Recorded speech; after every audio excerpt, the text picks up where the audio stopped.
We're making manicotti, and we're making it 100% from scratch. To do so, we're joined by Michael Tesoro. He's the owner and the chef, Uma Tesoro's marinara sauce. Thank you so much for swinging by today. Hey, thanks. Now, we were saying there's a couple different ways to do this, because a lot of people are familiar with just getting the stuffed shells, filling them full. That's right. So there are three ways to make manicotti. And manicotti is an Italian-American word. In Italy, they call it cannelloni. Cannelloni, okay. Yep. Manicotti means muff or sleeve.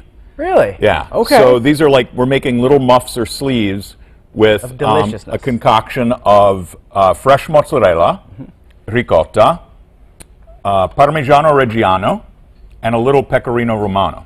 That's a good blend to me. So, as we were saying, there are three ways to do it. One is to use the shells that you buy in the store and you parboil just to make them soft. Yeah, because you don't want to overcook them. You don't want to overcook them because you're going to be placing them into a Pyrex dish like so, and they would get overcooked.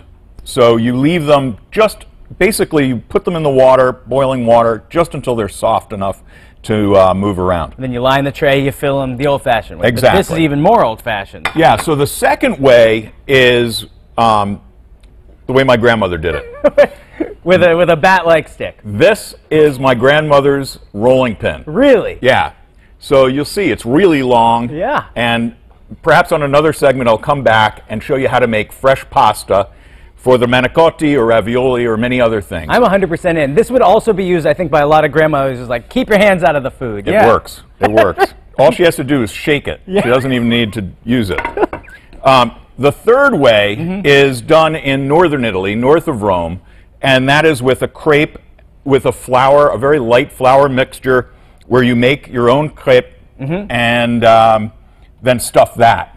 And that's what we have going right now. That's what we're doing right now. So with that, you're adding about a cup or two of flour, 2 to 3 eggs into this mixture, and a little bit of milk. And you whisk it up until all the lumps are out of it, like this. It's a pancake-like concoction. It's a pancake batter. It's really like a pancake batter, but because you're making it like a crepe, you're making it really thin. Okay. Now, if you're doing some here, it's probably, what, a couple minutes on either side? Exactly. Not very much. You want to take it out before it turns too well done. Okay. Don't overdo them. Done. Then with your cheese mixture, you want to get some nice fresh ricotta with whole milk. Okay. Use the whole milk. Don't skimp. Don't skimp. Okay. Fresh mozzarella, like these mozzarella balls that I bought this morning at Cirio's in Northampton. Oh, nice. And fresh mozzarella. And literally, you just mix that concoction together. Okay. Can we throw in some of this other cheese? Throw in a little bit of pecorino romano. Okay. So that's a sheep's milk cheese. It gives it a nice bite.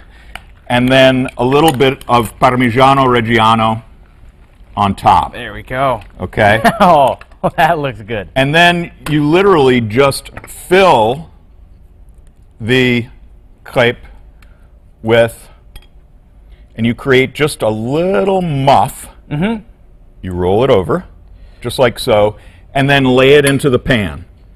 Okay. And then fill the pan up. Fill the pan up. Okay. And add just a little bit. This is one thing I forgot, actually. The secret is a little fresh nutmeg into the cheese mixture. Just brush it in, just a little bit. Really helps to bring out the flavors of the different cheeses. And that's about it, just a little scratch of it. Now, could you serve these as is, or would you want to put on some marinara sauce? Right, so, you know, you can make your own marinara or use one. I made this one last night. It's still warm. Open it up, and it just makes it so much easier, and it's a time saver. Now, would you also finish this in the oven? Then you finish it in the oven with 20 to 25 minutes at 325, just until the cheese gets to melt a little bit and mix together. And it's delicious. Easy enough. It's one of those so things, easy. You'd think something like this, homemade, without buying the stuffed shells, is very difficult. It is not. It's not. And the other, it's inexpensive. It's delicious, and it's so satisfying. Oh yeah. My wife made a batch of it and brought it to her cousin, who just had a baby, and so it's a nice housewarming gift as well, because all they need to do is stick it in the oven and warm it up. Wow. Thank you so much. Check this out. Finalized dish right here. Always a pleasure having you on the show. Come back sometime. Thanks so much. You can get more information, by the way, if you want this recipe and so many more, mymassappeal.com.